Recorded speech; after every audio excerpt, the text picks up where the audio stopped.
Contrastive prompting is another technique that we want to talk about. And this is the idea of, you know, telling Copilot what you want, but also what you don't want, right? Or what something isn't. The example here is like describe both how to handle rush hour, like what's a good thing, what's bad, right? What does good look like? What does bad look like as well?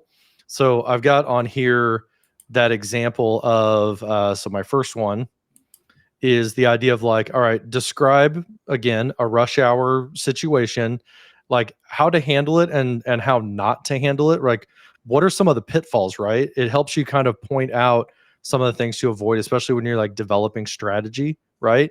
It could tell you like how you can efficiently handle it, right? So it's the right answer, it's the good way of doing things. But if you want to fail, right, or what is destined to fail, it's giving me like the inefficient way to do the thing that I'm asking about. So that's the way to kind of like, you know, give me give me what it is and also what it isn't. Another thought that came to my mind on the side that I developed was the idea of like a marketing campaign.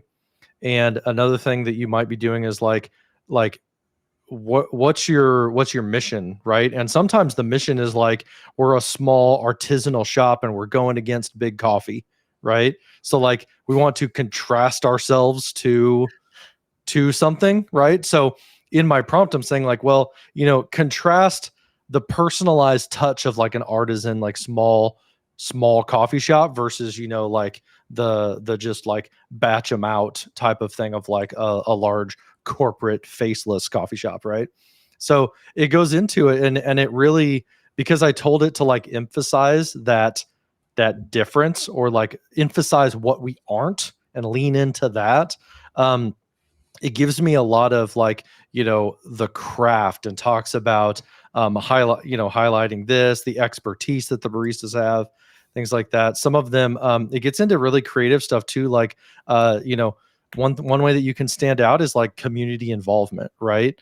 Or like engaging people in like a warm customized way, something like that. So it really, you can kind of like point your response in a direction of like, I want to go hard into this area by saying like, here's who we are, but also like here's who we aren't. And that can like really kind of help you get things that maybe you weren't even really looking for, right? Like I think I would have, if I hadn't done this, like emphasize the contrast, it would have given me more boilerplate type of stuff. But I feel like this is much more customized for somebody who like they want to show themselves as like a diamond in the rough, you know, type of experience. So those are kind of my ideas about contrastive prompting. Do you have any ideas or examples you want to share? One thing that kind of the OpenAI handbook on prompt engineering says is that you should focus in on what you want, so not so much what you don't want. By including the things that you don't want in a prompt, sometimes it confuses the model, and so you end up getting those things inside of there because it kind of got queued up. Um, the other kind of take to the contrastive prompting is you're kind of sometimes looking at it from an oppositional point of view.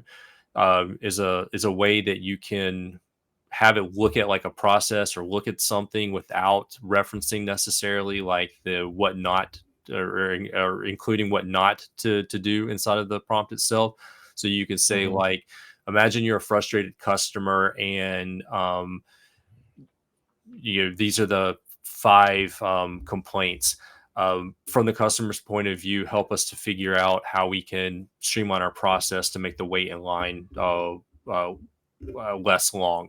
So taking that oppositional point of view, contrastive point of view, and prompting that way can be helpful. Yeah. I mean, that's a little bit of what I did with that Excel spreadsheet where I was like, hey, give me top 10 or give me 10 random complaints.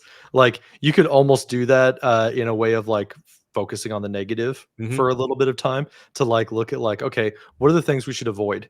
Or you know, not to focus on negative or contrasting or the opposite of what you want. Another thing you might do in the real world is like, you know, hey, uh, generate me an FAQ about this new thing. And like, you don't know really what people are going to struggle with, but the AI can maybe help you. It can help like surface some things that you don't realize are going to be a struggle. And you can kind of precede like an FAQ or something like that for a product that you're releasing.